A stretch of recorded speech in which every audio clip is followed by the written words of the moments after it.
On a warm spring day, as sunlight streamed into a Connecticut residential neighborhood, Rachel Hamilton was hurrying home from the hospital. She had 10 years of experience as a nurse and witnessed patients' pain and suffering daily, but now her mother Margaret's condition was her greatest concern. 6 months ago, her mother had been diagnosed with pancreatic cancer, and the doctors had told them the harsh reality. Her mother, who had worked as a librarian for many years, was a gentle woman who loved reading and gardening. Rachel accompanied her mother to medical appointments between work shifts and devoted herself to caring for her at home. Her sister Amanda greeted her at the front door of their mother's house. She always came to check on their mother every weekend. Amanda's husband Steve, despite being busy as an elementary school teacher, often made time to help. "Amanda, how is Mom doing? Today's been a relatively good day." She was talking about old times while looking at the roses in the garden. Amanda smiled gently. "She was worried that you're pushing yourself too hard. You need to rest sometimes." Rachel felt warmed by her sister's thoughtfulness. It was true that she was primarily responsible for their mother's care, but this was possible because of her nursing knowledge and her husband David's understanding. Her husband, an architectural engineer, was currently away on business for an important project, but he fully supported his wife as she cared for their son Ethan while also caring for her mother. When she entered her mother's bedroom, 8-year-old Ethan was reading a picture book at his grandmother's bedside. "Grandma, this book is interesting, isn't it?" "Yes, very much so. The stories that Ethan reads to me are especially wonderful," Margaret answered while gently stroking her grandson's head. Rachel felt a bit relieved seeing her mother's peaceful expression. There were days when the pain was severe, but today she seemed happy surrounded by family. "Mom, how were today's test results?" Amanda asked quietly. "The doctor told me to spend my remaining time precious," Margaret answered while looking at her 2 daughters. "I've lived long enough. I'm truly happy that you've both grown up to be so loving." That evening, the family spent time looking at their mother's favorite photographs. Pictures from Rachel's wedding, Amanda's college graduation, Ethan's birthday, and most of all, the family photos that their mother treasured. "We really are a happy family, aren't we?" Margaret murmured. "Yes, Mom. We'll always be together," Rachel said, taking her mother's hand. Amanda also took her mother's hand from the other side and said, "We'll pass on the love you taught us to the next generation." 2 weeks later, Margaret quietly passed away while surrounded by her family. Until her final moment, she was peaceful, surrounded by the family she loved. Rachel and Amanda worked together to prepare for the funeral. Contacting their mother's friends and relatives, arranging flowers, preparing the venue. Even in their grief, the 2 sisters worked hard to create the best farewell for their mother. "Mom would be happiest knowing we're getting along well," Amanda said. "That's right. As a family, let's always support each other," Rachel replied. The night before the funeral, the 2 shared memories of their mother. Her kindness, her love for the family, and the important lessons she had left them.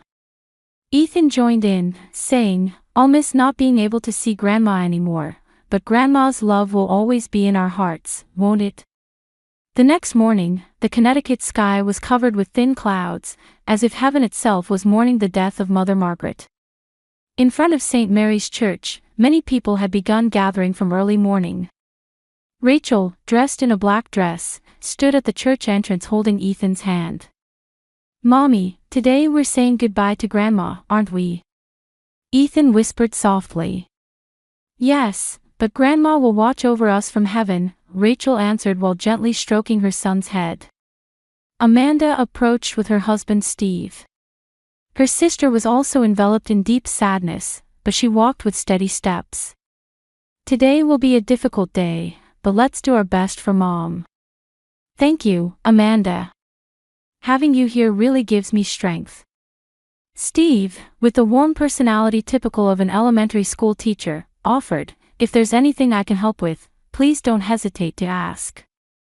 He usually participated actively in family gatherings and treated Rachel, his sister-in-law, with genuine warmth. At 10 o'clock in the morning, the funeral began. The church was filled with their mother's friends, neighbors, and relatives who had come from far away. Rachel was surprised. She realized anew how many people had loved her mother. "Thank you for taking time from your busy schedules to attend the funeral of my mother, Margaret Kennedy." Rachel stood in front of the altar and began speaking to the attendees. "Throughout her 72 years of life, my mother loved her family, contributed to the community, and shared the joy of reading with many people. As a librarian for 40 years, my mother continued to touch people's hearts through books." Rachel's voice occasionally trembled, but she continued speaking to the end, filled with gratitude for her mother. Many in the congregation wiped away tears, showing what a wonderful person their mother had been. Next, Amanda stood up. "As my sister Rachel said, our mother was the best role model for us. I learned from my mother the meaning of cherishing family. My mother's love is forever etched in our hearts." Her sister's speech was also heartfelt, and the attendees listened quietly. Rachel felt proud of her sister's growth.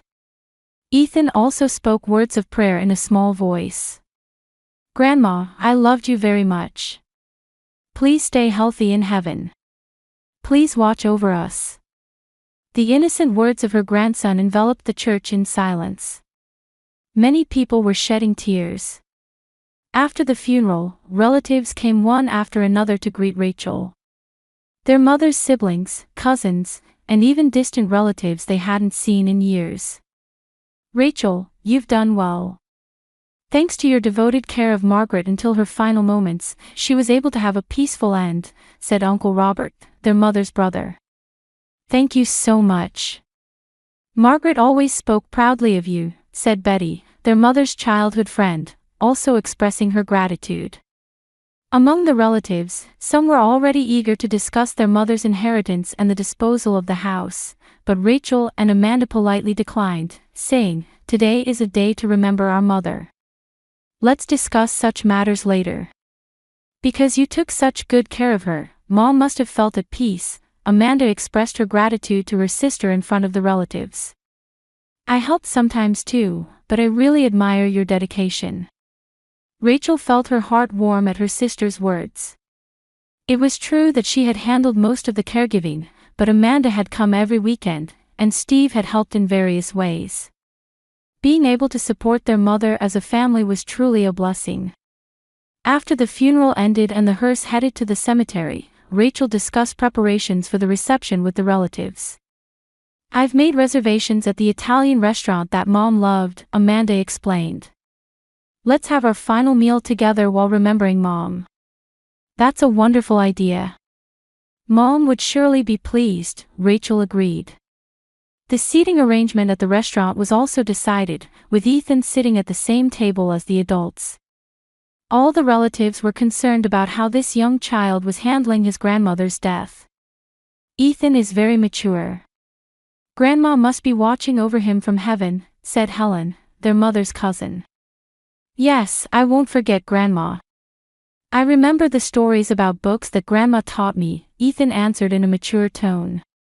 The restaurant La Vita, about a 10-minute drive from the church, was a place their mother had particularly loved. They always had meals there for family anniversaries and birthdays. Today they had reserved it privately to spend time quietly with just the relatives. "Let's divide up among the cars," Amanda suggested. "You and Ethan can ride in my car." "Thank you, Amanda. You've really been a help today," Rachel answered with gratitude. The relatives got into 3 separate cars. Rachel and Ethan sat in the back seat of Amanda's car, with Steve in the driver's seat. "You've had a long day," Steve said, turning around. "Margaret was truly a wonderful person. We want to follow her example and cherish our family." "Thank you, Steve. Having you here really gives us strength." As the car started moving, Ethan quietly began to fall asleep in the back seat from exhaustion. Rachel gazed at her son's sleeping face while reflecting on the day's events. "You've worked hard today. It was a difficult day, but I think it was the best farewell for Mom," Amanda said gently. "Yes. I'm glad we could send her off safely. Mom must be pleased too. Rachel looked forward to the time at the reception as she gazed out the window. It would be precious time to share memories of their mother with the relatives and reaffirm their family bonds. The car slowly made its way toward the restaurant.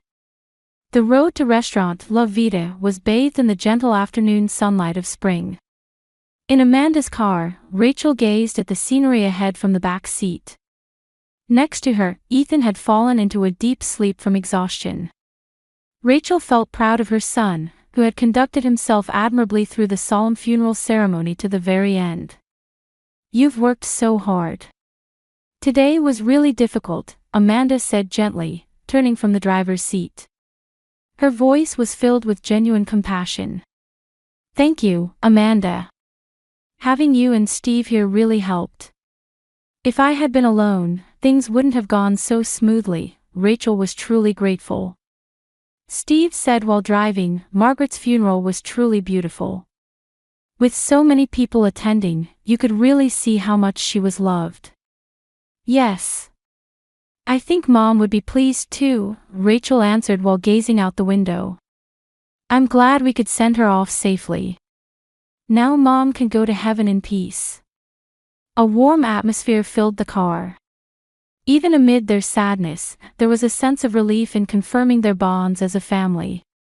Rachel realized anew the importance of family through this day. Her relationship with her sister Amanda, in particular, seemed to have deepened through caring for their mother. At the restaurant, let's all share memories of Mom, Amanda suggested. I'm sure many wonderful stories will come up. Yes. When Ethan wakes up, let's have him share his memories with Grandma too, Rachel said, gently stroking her sleeping son's head. Just then, Rachel's smartphone rang. Looking at the screen, she saw it was a call from her husband David. He was away on business in Boston for an important project and had sincerely apologized for not being able to attend the funeral. David. What's wrong? Rachel answered the phone. Rachel, where are you now? Her husband's voice was clearly different from usual. It was a voice mixed with tension and urgency. We're on our way to the restaurant. Everyone from the funeral is gathering for a reception to remember Mom, Rachel answered naturally. There was a moment of silence on the other end of the phone. Then, when David's voice came again, it was more urgent than she had ever heard it. Listen, get out now with our son. What? What are you talking about? Rachel was confused. I'm in Amanda's car heading to the restaurant right now. Did something happen? Just do it now. Don't ask questions. David's voice was commanding. Get out of the car. Take Ethan and run right now. Rachel's heart began beating violently. In 10 years of marriage, she had never heard her husband speak in such a voice. Something terrible must be happening. David, what in the world? There's no time. I'll explain later. Get out of the car right now, take Ethan to a safe place. Call the police and get away from Amanda and the others. Her husband's voice from the phone sounded like he was announcing a life or death emergency. Warning bells rang in Rachel's head. What's wrong? Amanda asked worriedly, turning around. Something from David. Rachel made an instant decision. The seriousness in her husband's voice, that urgency, was not acting. She didn't know what was happening, but danger was certainly approaching her son. Stop. Stop the car. Rachel shouted. What? Why? Steve turned around in surprise. Please stop the car right now. Rachel was in a semi-panicked state. When the car pulled over to the curb, Rachel picked up the sleeping Ethan. He woke up from the sudden movement. Mommy? What's wrong? It's okay, Ethan. We're just getting out of the car for a moment, Rachel said, carrying her son and reaching for the door handle. What's going on? Where are you going? Amanda got out of the car and followed her. Her face showed pure confusion. "I'm sorry, it's an emergency." "I can't explain," Rachel said, standing on the sidewalk carrying her son. "But what about the reception?" "All the relatives are waiting," Amanda's voice showed hurt. "It's an important time to remember Mom." Steve also got out of the car. "Rachel, what's happening? If there's anything I can help with." Rachel looked at their worried expressions. Her sister and her husband seemed genuinely concerned about her and Ethan. However, the urgency in her husband's voice wouldn't leave her head. "I'm really sorry. But I have to go now." Rachel raised her hand to call a taxi from the sidewalk. "At least tell us why," Amanda approached. "We're family, aren't we? Tell us what happened." At that moment, Rachel's smartphone rang again. It was David. "Where are you now? Have you reached a safe place?" "I got out of the car. But I'm still on the street," Rachel answered breathlessly. "Get away from there immediately. Head to the police station." "I'll explain now." David's voice was a bit calmer but still tense. "Steve contacted me. Amanda and the others are." Rachel was stunned. "From Steve? But Steve is right here." "No. Steve called me an hour ago. He warned me about Amanda and the others' plan." "Who's next to you right now?" Rachel turned around and looked at Amanda and Steve, who were watching her with concern. They truly seemed to be worried about her from the bottom of their hearts. However, her husband's words echoed in her head. "Mommy, aren't we going home?" Ethan asked anxiously. Rachel hugged her son while waving at an approaching taxi. Something was crumbling in her heart. Trust in family, peace of mind, and everything she had believed until today was falling apart with a sound. "Rachel, please, explain." Amanda was near tears. "Did we do something wrong? On the day of Mom's funeral, why?" The taxi stopped, and Rachel got in with Ethan. Through the window, she could see her sister's confused expression, Steve's worried face. Did they really know nothing? Or was it perfect acting? "To the police station, quickly please," Rachel told the driver. As the car started moving, Rachel looked back at Amanda and Steve left on the street. They were waving and trying to call her back. They truly looked like confused, hurt family members. However, her husband's urgent voice echoed in her mind. Something was wrong. Something was terribly wrong. And she would soon learn what that something was. In the police station lobby, Rachel sat with Ethan on her lap waiting for David's call. Ethan was confused but stayed quiet on his mother's lap. The police officer at the reception had heard the situation and was keeping them waiting in a safe place. 10 minutes later, Rachel's smartphone rang. "Rachel, did you reach the police station?" David's voice was calmer than before but still tense. "Yes, I'm at the police station now." "But David, what in the world is happening? What did Amanda and Steve do?" She heard a deep sigh from the other end of the phone. "Rachel, what I'm about to tell you may be unbelievable. But it's all true." "Tell me." Rachel leaned forward. "An hour ago, I got a call from Steve. He was crying as he spoke. Amanda and other relatives were planning to poison Ethan during today's reception." David's voice trembled. Rachel felt the blood drain from her face. "What? That's impossible. According to Steve, Amanda had harbored resentment toward you for years. She believed that Margaret favored you, that you alone monopolized your mother's love. But that's not. Mom loved both of us equally," Rachel protested in a trembling voice. "That's how it looked to us. But it looked different to Amanda. Especially during the last 6 months, when you mainly handled Mom's care, her jealousy reached its peak." Rachel felt dizzy. "But I was more suitable for caregiving as a nurse, and I thought Amanda understood that. On the surface, yes. But according to Steve, Amanda complained every night at home. Only my sister was loved by Mom. I was ignored as the second daughter. She monopolized Mom's final moments. Rachel couldn't stop shaking. Ethan looked up at his mother with concern. Mommy, are you okay? I'm fine, Ethan, Rachel said, hugging her son while encouraging David to continue. Amanda's revenge plan was terrifyingly calculated. By taking away what you love most, Ethan, she intended to make you experience the pain of losing your most beloved. Revenge, but I didn't do anything wrong. To Amanda, your very existence was a sin. According to Steve, the plan had been formulated for weeks. During the reception after the funeral, they would put poison in Ethan's drink. Since he's a child with a small body, even a small amount would be fatal. And they planned to make it look like he died suddenly from illness.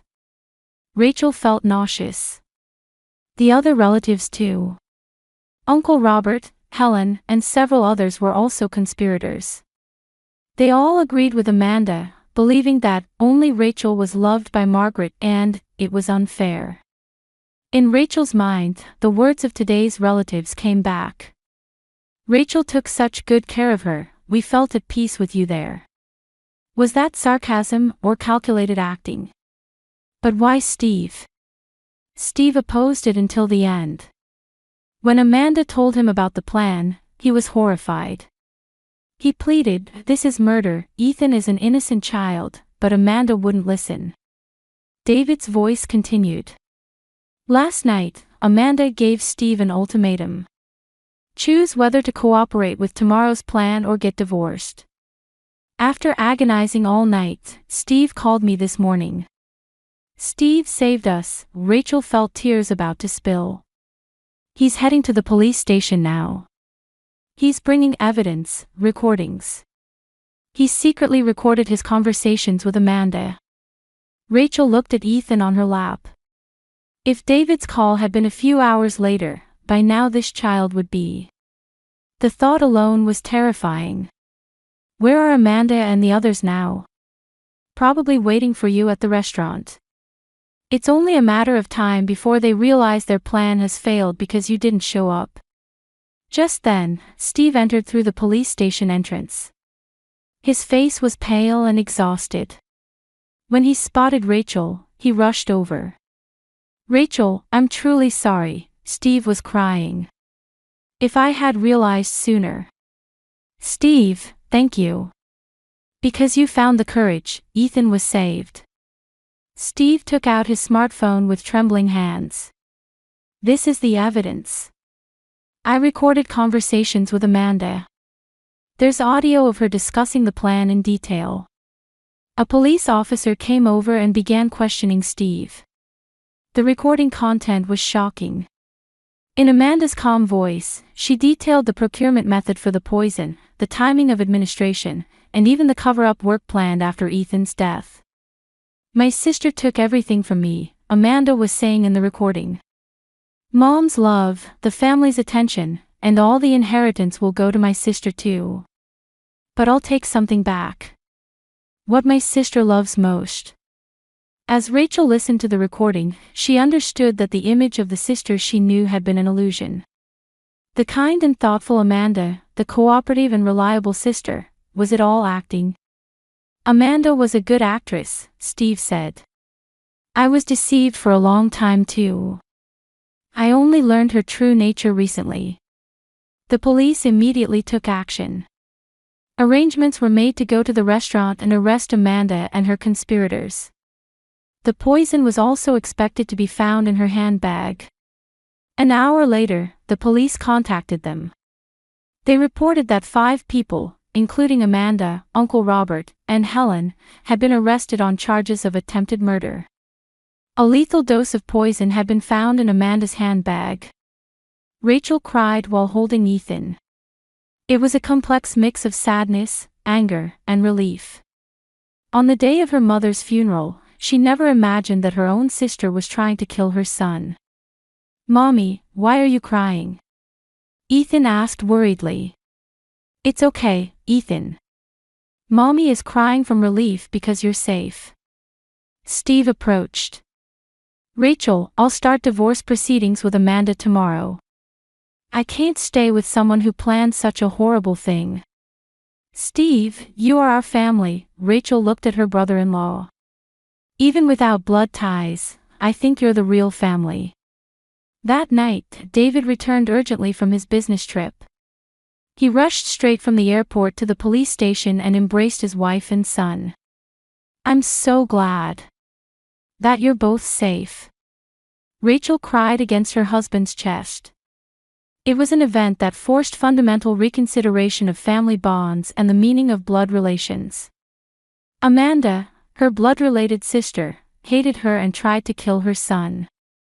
Meanwhile, Steve sacrificed his own marriage to save them. What is true family? The answer might lie not in blood relationships, but in the feelings of loving, supporting, and protecting each other. 1 year later, Rachel was tending to roses in her home garden. By growing these flowers that her mother had loved, she was treasuring the memory of her mother's true love. From the kitchen window, she could hear David and Ethan cooking together. The trial had concluded 6 months ago. Amanda received a 15-year sentence for attempted murder and conspiracy to commit murder. Uncle Robert and Helen, who conspired with her, received 8 and 6 years respectively. In court, Amanda showed no remorse to the end, continuing to insist that, my sister is to blame for everything. Steve testified as a witness in court, and his courageous actions were recognized, resulting in a suspended sentence. The divorce was quickly finalized, and he made a fresh start as a teacher in a new town. He still maintains a family-like relationship with Rachel, David, and Ethan. Rachel, coffee's ready. David came out to the garden and handed her a warm mug. Thank you. Where's Ethan? Finishing his homework. He's looking forward to Uncle Steve coming tomorrow. Steve visited Rachel and her family once a month. Though they had no blood ties, he was true family. He had also become a special presence for Ethan. If that incident hadn't happened, we might never have understood the true meaning of family, Rachel murmured while drinking her coffee. David placed his hand on his wife's shoulder.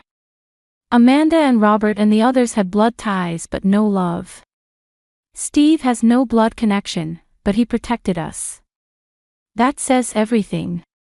After the incident, Rachel understood what her mother's true legacy was. It wasn't property or the house, but the heart to cherish people with unconditional love. Her mother certainly relied on Rachel often, but it was trust, not favoritism. She had shown the same love to Amanda, but Amanda couldn't receive it. Amanda in prison was said to be spending lonely days with no visitors or letters. The relatives had also lost social credibility and were abandoned by their families. Hearts controlled by hatred ultimately led to their own destruction. Meanwhile, Rachel's home was filled with warm laughter. Time with her husband and son, and occasionally with Steve, was bound by true bonds that transcended blood relations. Mommy, look. Ethan ran out to the garden. He held a Mother's Day card he had made himself. I made one for Uncle Steve too. Because he's our family. Rachel accepted the card while hugging her son. Thank you, Ethan. You're really a kind child. Grandma taught me. She said, family is determined by love. Rachel looked at her son in surprise. Grandma said that. Yes. In a dream. Grandma said, connections of the heart are more important than blood connections. Tears welled up in Rachel's eyes. Perhaps their mother was watching over them from heaven. And perhaps she was teaching them, through her grandson, what true family love means. The roses in the garden were blooming beautifully. Like these flowers that their mother loved, true love is nurtured over time and continues to bloom beautifully even in difficult circumstances. Amanda's hatred temporarily threatened the family, but ultimately taught them what is truly important. At dusk, the three of them joined hands and went inside the house. Tomorrow Steve would come. Their chosen family would gather again and spend time filled with love. Blood relationships aren't everything. True family consists of people who love, support, and protect each other.